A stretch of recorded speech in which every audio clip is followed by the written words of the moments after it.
All right, everyone, we got some breaking news coming out of Afghanistan, and that is President Ghani's Eid Cease Fire has resulted in armed Taliban coming into Kabul, and here's some pictures of them entering in western Kabul. Now, Jalalabad, and even Ghazni. You got pictures coming out in the press of ANA soldiers taking selfies with Taliban troops or fighters, armed Taliban fighters, and this is all the result of the Eid ceasefire, which, if you've been paying attention to your normal sources, Bill Roggio's is probably the most prolific follower of events going on with what used to be called the War of Terror, which he and others predicted would not happen. The Taliban had indicated quite explicitly they would not accept any ceasefire on the part of the Afghan government, yet here we go. Here's pictures of them. And again, look at this picture here. Taking selfies in downtown Kabul with an armed Taliban fighter. It's unbelievable. And it's something that's worthy of note. Now, I'm going to make a few predictions about where this is going to go. But first, we got a little bit of business to clear up. Eid is the end of Ramadan. At the beginning of Ramadan, we lost a friend. We being myself, the FRI community, Afghanistan for sure, as well as the Synergy Strike Force and others. And in fact, the FRI family, if you will, sustained two losses during the past month. And so now it's time to pay a little tribute to both of them. The first I want to talk about is my boy Z. Now, at the very first night of Ramadan, there was a cricket tournament called the Cricket for Peace tournament organized in Jalalabad at the cricket fields, which is on the Jalalabad side of the Bashoud Bridge there. And as that after the evening prayers had been done and people got a little bite to eat and some water, and play started, there were three rapid explosions. The one explosion was underneath the sponsors' stand, and the others more towards the exit, designed to catch people going. Killed 8, wounded 45. Among those who were killed were, in fact, the sponsor himself, my brother Z. Now, here's a picture of him back in 2006. He's got a kind of an interesting story. And actually, his story is the follow-on to the story I told in my last podcast, in that he represents, and I didn't know this, I've only learned this recently through the past week, he represents really the success that came out of the efforts from the MIT Fab Lab, the Synergy Strike Force, Baba Ken's Reachback.org, all these organizations that flew into Jalalabad, again, on their own dime, spending their own money to try to stand up and technology and use that to reach the young people so that they could take this technology, sustain it, and use that to develop their country. And obviously, what I'm not saying, which was, in my humble opinion, the utility of this exercise, was let them deal with the modernity in their own way. Because us coming in and trying to force this on them, that was never going to work. It abjectly failed. And what I had thought, what I've always assumed is that we failed too. You know, by 2011, as I related in my last podcast, Jen and Rachel, who are the two of the hardest chargers from the Synergy Strike Force, they were gone. I remember specifically getting them in from Herat and then assisting them on their way out of the country. And I told them at the time, girls, it's not a good idea to come back. And by 2012, I was gone. I don't know when the last time Synergy Strike Force founder Dave or Ken were on deck, but I think it was long before I took off. And I don't know who else stayed behind. I suspect the La Jolla Rotary Club, the Golden Triangle La Jolla Rotary Club, part of the Jalalabad Sister Cities program, I suspect that a couple of those expats would be Steve and Maury. I suspect they came in after us, and I believe Maury's still going back to this state. But they're the only people I know that were doing that. We thought at this point things had ended. What I did not know was that my boy Z had was carrying the torch, that he was actually taking funding that Synergy Strike Force had somehow latched onto with the Spirit of America NGO, and using that to range as far east as Achin District. Achin District is up on the Pakistani border, not a stable place, home to the Muhammad Valley, where ISIS is to this day. Up the Achin District, and using the computers that were bought in by the Fab Lab and by Synergy Strike Force, and then buying with Spirit of America money, solar panels to power them, introducing computer classes to the kids in the rural parts of the Nangarhar province. Because by that time, the Jalalabad area, the more urban area, the more urban kids had been exposed to computers for much longer. Now, when Z was killed, there was a lot of things that happened that were surprising, because he was a young man. He was granted a tribal leader, something he inherited from his father, but his father had passed long before I knew Z, passed sometime during the Taliban days. How or who killed him or what have you, I don't know that story. I don't believe I ever even asked. Or if I knew it, I don't remember it. But he was a young guy. I mean, when I met him in 2008, he would have been 19 years old. A young guy, young, thin, very, very impressive language skills, and pretty decent connections. Now, the first time I met Z, he was hanging around the Taj with the Synergy Strike Force, Baba Ken's Jalalabad Geek Squad. That was the Maloo. He wasn't part of any of my operations at all. But in September, I believe it was 2008, I had been asked by my boss to go up to Kabul and pick up Michael Yon. Now, Michael Yon, the blogger, very, very, very popular at the time, still popular today. But I've been following him for years, a little bit of a hero of mine. And I'm like, shit, this is cool. So I go banging up to Kabul and pick up Michael Yon, who'd been disembedded from his army embed, probably based on his 2006 Afghan work, when he had come look around and said, hey, we're getting our asses kicked. And he was right. Now, what's interesting is that in 2006, I didn't quite see it that way. I know what he was writing about. But in hindsight, 2006 was, in fact, a turning point. Specifically, the turning point was when an army convoy coming off of the Shamali Plains in the northern part of Kabul came down that big-ass hill that defines the end of the Shamali Plains. I guess one of their gigantic trucks lost its brakes or something and plowed into a bunch of vehicles, causing a fatality, which caused 4,000 or 5,000 people milling around in the streets with nothing to do to converge on the scene and look around and see what the hell was going on. This is an absolutely typical Afghan reaction to a car accident. Having been involved in just one or two and seeing about a bajillion others, I can attest to this. This is what happens. You get involved and everybody converges on the scene and lots of people start giving advice as to what the hell is going on. But in this case, the Army soldiers that were part of that convoy freaked out. And I remember watching live on television, and I've talked about this before, some kid on one of those logistic variant trucks just knocking people ass over tea kettle with his 50 cal, shooting them point blank, right? And this is something I always bring in when people talk about, Blackwater are mercenaries. Those guys in Nizer Square shot innocents. As I've said, the military did that shit as a matter of routine. The cars that got too close to the convoys, cars that approached their checkpoints too fast, cars that got confused on a number of things.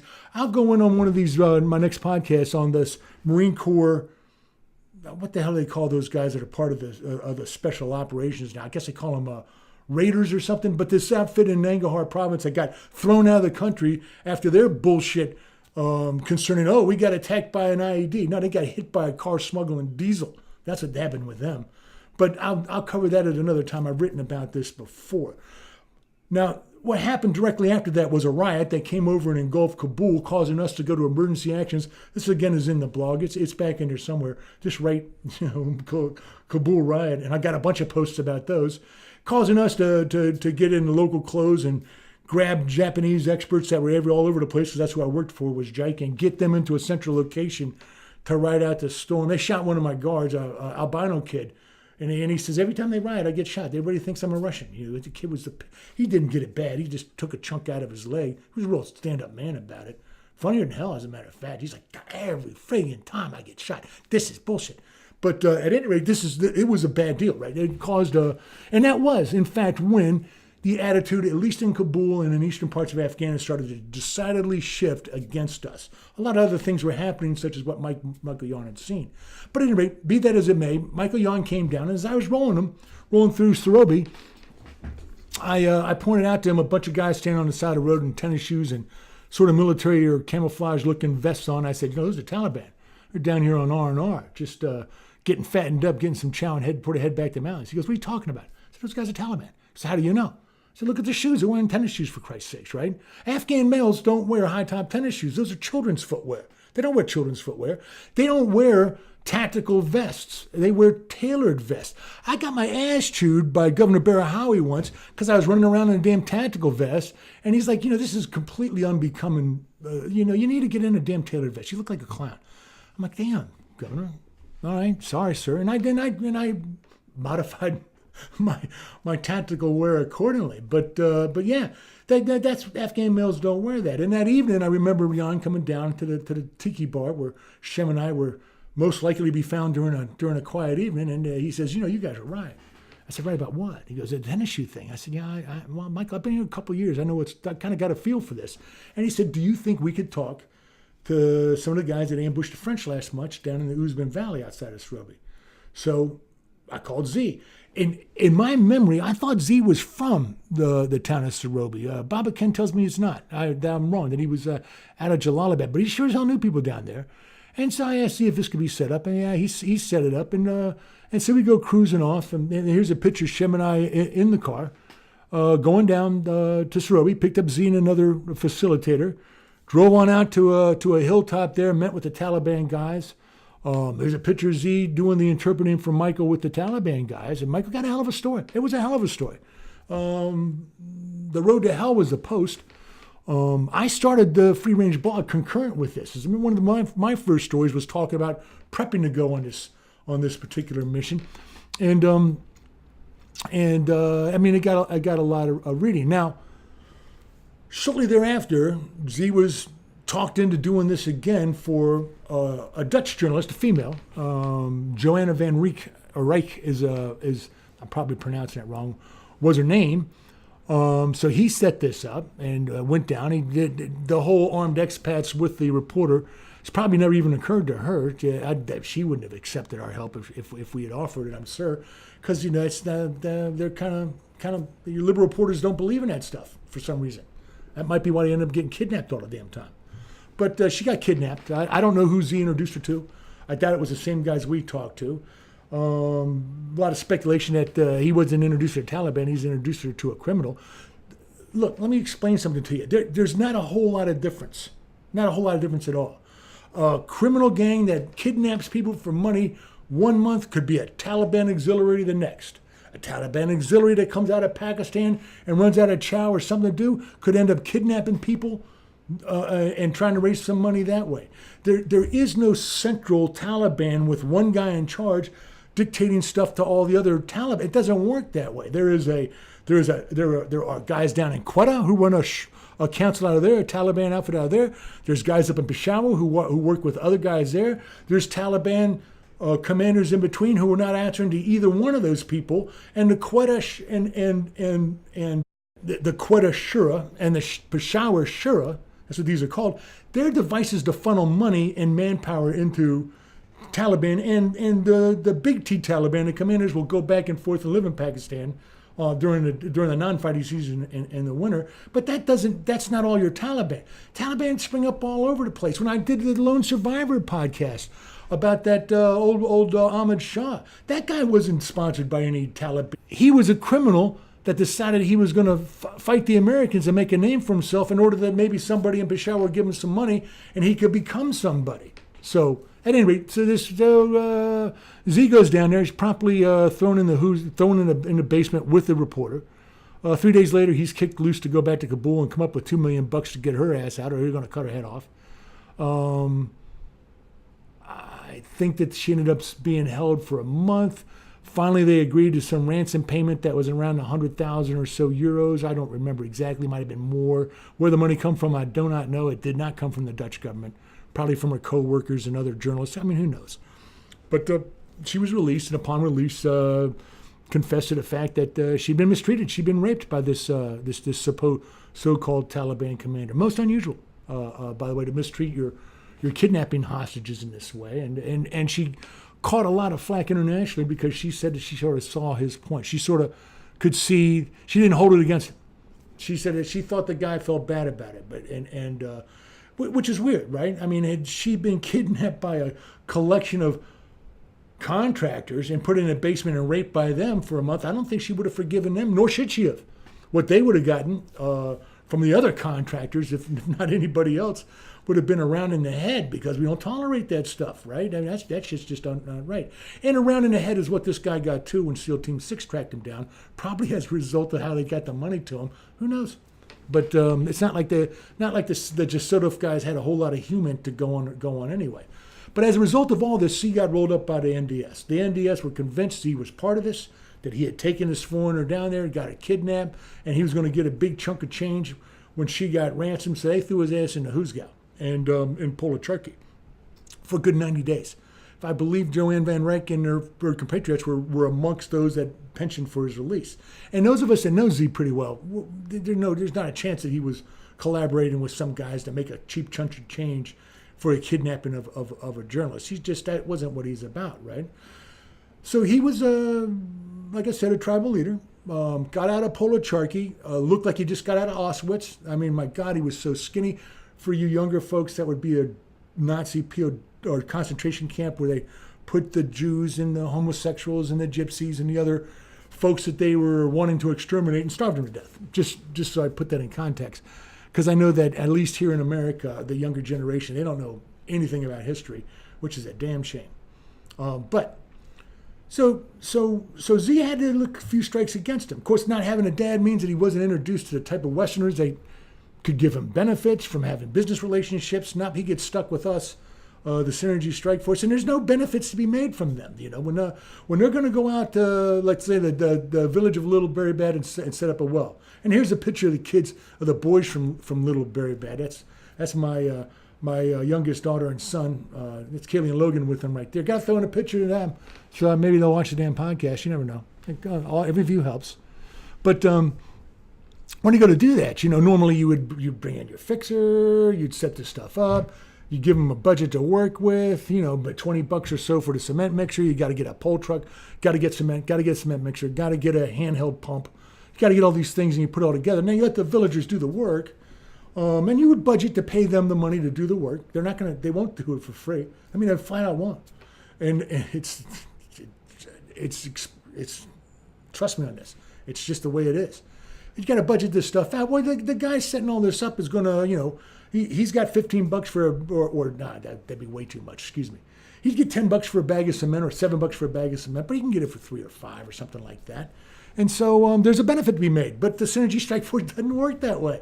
I remember Bob and Ken sitting down with Z and explaining to him, look, dude, we're not here to make money. So when you're doing this work with us, we know that we're giving them more money than it's going to take to complete the project. We know that the benefit is going to go to the guys that are figuring this out, the village elders. But we're okay with that. The Synergy Strike Force has been there for years. They know how much goddamn cement costs. They know exactly how much a cement mixer costs. And they know that the guys are getting a little bit of benefit. But Z wasn't going to get part of that benefit. That wasn't part of the gig with the Synergy Strike Force. And so, but Z loved hanging around with this guy. He loved hanging around the Fab Lab. He loved something more than anything else in the world, and that was cricket. Z was a cricket fanatic. Didn't drink, didn't smoke, took care of himself, kept himself in good aerobic condition. A pretty decent player, not National League player, but a pretty decent athlete. And Z was one of those guys that started agitating for and starting a cricket league in Nangarhar, and now the Afghan national team is comprised mostly of kids from Nangarhar, young men, I should say. Almost all Nangarhar and Kabul. They're crazy about cricket in Nangarhar. The first time the Afghan national team went overseas to play a test match, I don't remember where it was, but it wasn't in India because it was the time difference. My buddy JD and Zaki, they set up a gigantic TV on the lawn there and invited all the neighbors over and watch. The damn thing didn't start till 1 o'clock in the morning. And I mean to tell you, those people were going crazy. Afghans didn't come close to winning. But it didn't matter. They're on the team. These are Afghans. They're on the TV. This is our national team. Holy smokes, because Z believed in that kind of stuff. Now, what I didn't know was that the Synergy Strike Force work was continuing. As I mentioned, the computer thing in action. And Z became basically their representative. So there was funding going to that supported Z's efforts from not just the Spirit of America, but from the Rockefeller Foundation, going through the San Diego Sister Cities Foundation, via the La Jolla Golden Triangle Rotary Club, coming down to Z and helping them do a lot of these things. Now, and so it's remarkable to me that a kid that started out, I mean, because when you got out of Policharky and the government thinks that you're somehow involved with kidnapping, raping, and taking advantage of foreigners, that's not a recipe for prominence in the society. He certainly got introduced to and knew the mayor of Jalalabad. He knew the governor of Nangarhar and all those guys through the Synergy Strike Force efforts. And I know I brought him along a couple times also for a couple different things, but it was mostly through Dave and Ken. He was credited in a lot of news articles that came out afterwards for a lot of things that were specifically Synergy Strike Force efforts. On CNN, there was an article written by Afghanistan's ambassador to America. My friend gave his life up for his country. It's linked below. There was one by a PhD named Sam Stryker, who was a human train team member back out in the Jalalabad airfield, where he credits Z with all kinds of stuff. A literacy program for the Afghan National Police female members of the course, which in fact he did facilitate. But that was Jen and Rachel doing that kind of stuff. He credited him with when the election seemed to be imperiled by lack of transparency. I know it's hysterical, right? But they're talking about Mullah Todd and his 2009 effort to use SMF messaging and computer programs to basically live monitor any kind of weird activity going on in the election. And I linked to that and wrote a blog post about it back then. I don't think the link in the blog post probably isn't live anymore. But yeah, those are all things. But Z, when had something to do with President Ghani and his election and providing some help there. I'm not sure what it was, but here's a picture of the two of them right there. President Ghani went on TV and made a statement about Z. Martyr billboards started springing up all over Jalalabad. This kid's only 31 years old, right? Doesn't have a dad. So, I mean, which would have got him a little bit further along in society. Get this. But he turned into a youth leader. He was an advocate. And what Z was, more than anything else, was an Afghan who was proud of Afghanistan, who didn't want to live anywhere else but Afghanistan. He wasn't trying to work his bolt to come over to the United States. Not that he would have technically have been eligible. That hasn't stopped a lot of Afghans I know who were never interpreters from ending up over here through the SIV program. But that's how that shit works. The State Department can't expect them to actually know anything. They're locked in an embassy. They fly a mile down the road to go to the airport. They literally know very little about anything. It's craziness, which of course is kind of interesting, right? So here we've got Taliban in Kabul, in Jalalabad, in Ghazni, getting photos with the local people, playing grab ass, being welcomed by the citizenry. This is something which is fascinating, and what the hell do you think our State Department and our Pentagon are going to do about it? Because all the Taliban are saying is, yeah, we'll talk, we can work this out. You just got to get rid of the foreigners first. Not what we got foreigner army fighting us here in this country, And so probably the most perceptive guy I could turn to and ask for a prediction that would have had some, not just validity, but some reasonable chance of being an accurate prediction is Mullah John Binns. Now, John Binns, who I mentioned in the last podcast, here again is a picture of him and I at the Taj Bar on a Thursday night, kind of rubbing up into him because I'm sweating like a pig. It's like 110 out, right?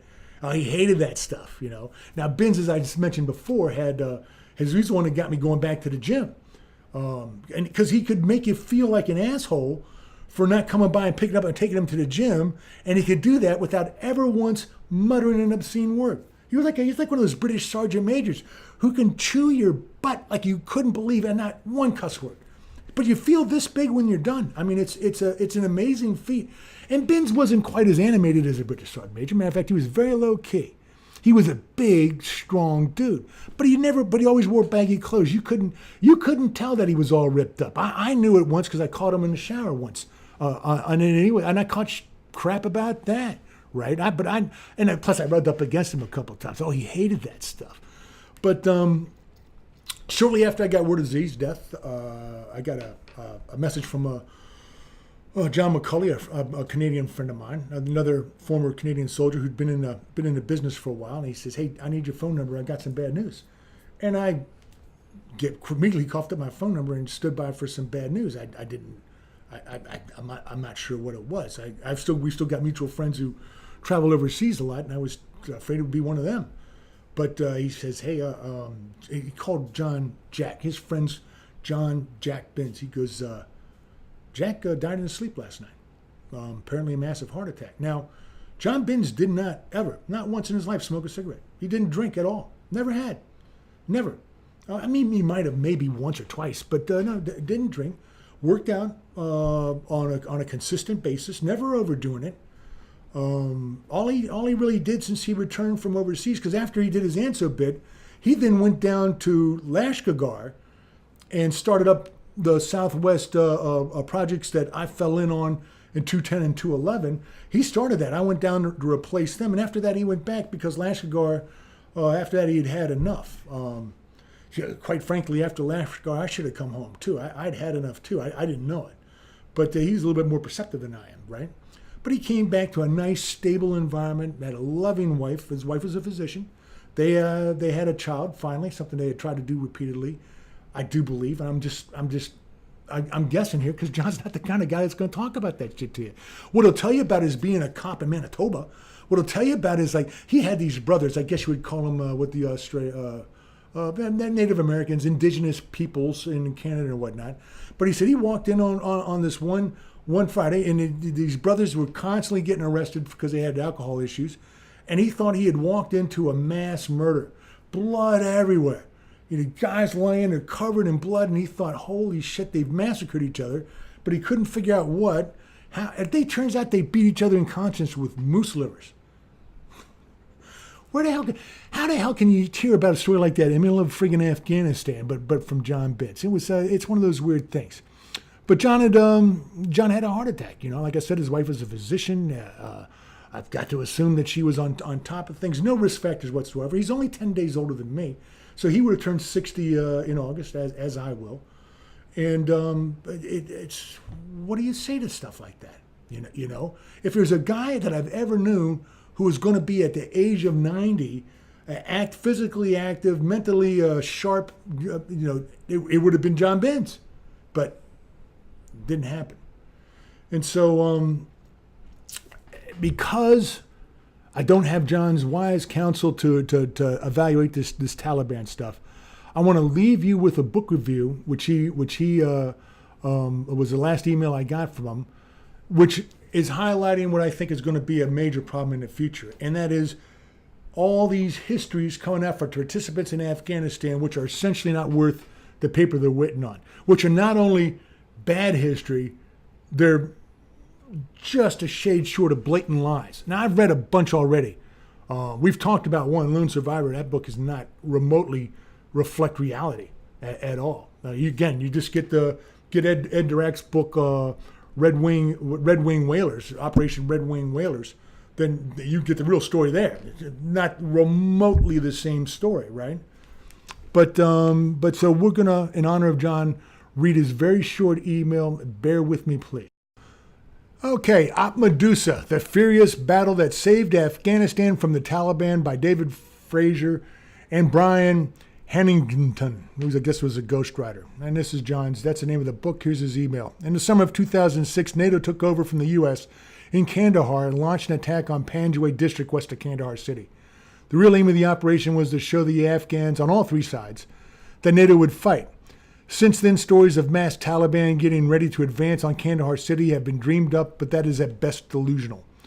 Fraser was the brigade, quote, or parentheses, really less than half a brigade, commander, and the, quote, battle has become mythical in more ways than one. The authors carry on with the core of the government narrative. The Taliban had switched to conventional operations and had to be stopped. In reality, they had dug into their villages and left when the pressure got too high to come back after when NATO left. Typical guerrillas. The authors continue preposterous body counts. They claim up to 1,500 Taliban were killed. There have been a number of studies indicating 300 max. Fraser admits that they made Panjwai a free fire zone. They came close to running out of 25 millimeter and 155 millimeter ammo and bombs for U.S. Air Force fighters. So any dead Afghan male would have become Taliban post-mortem. The officers claimed the Taliban were a gang made up mostly of conscripted kids who didn't want to be there, and at the same time make no mention of prisoners. You think there would be lots fighting a demoralized rabble. He's mentioning prisoners. And no mention of interrogations. I suspect that's because the Canadian Army violated the Geneva Convention with regard to prisoners, and Fraser wasn't going to confess that in writing. In any event, it's poor history, presented in a very slim book that has lots of padding. It reads a bit like a Hollywood memoir, where everyone is witty and brilliant. Given how every NATO officer and NCO is, in Fraser's opinion, well beyond fantastic, it's a wonder that the Taliban weren't rounded up in 2006. Fraser also continues to glorify sergeants major, which mystifies me. In 2006, no Canadian sergeant major would have had more combat experience than any private, and probably picked up a lot of bad habits peacekeeping. In the book, none do anything more than, quote, be a sounding board, as if they had any better clue about the country or the enemy than a randomly selected corporal. Within 3 years, NATO would show that it wouldn't fight and started to skedaddle. The Dutch first and then Canada. Apparently, Afghanistan wasn't saved after all. Rating don't buy. And that is John Binns, classic John Binns. A man who will sorely, sorely be missed.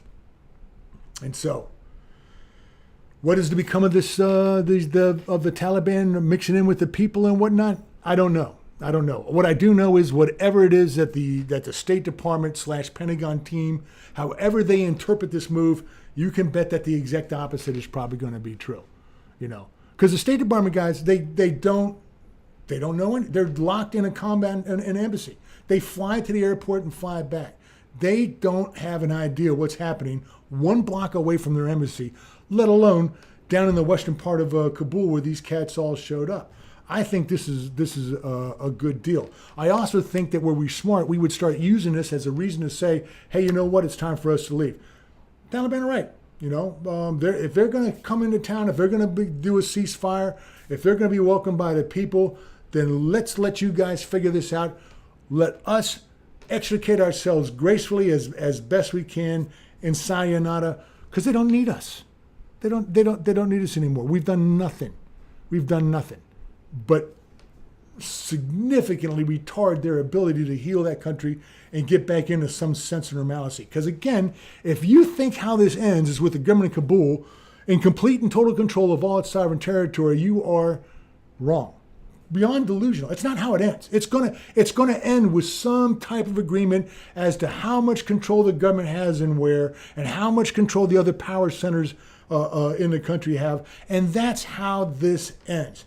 Without any type of a legal system that in any way, shape, or form resembles ours whatsoever. Their legal system is going to resemble what the Taliban are doing. More like Sharia courts kind of stuff. Do I think that's the best way to go? It doesn't matter what I think. And the answer is no, I don't. It doesn't matter. That's how it's going to end. And it could be ending right now if we're only smart enough to realize that it's time for us to leave. And here's an opportunity to do so. And with that, I dedicate this podcast to my boy Z and to John Binns, who will both be sorely missed. Both be very sorely missed. And with that, I bid you all a good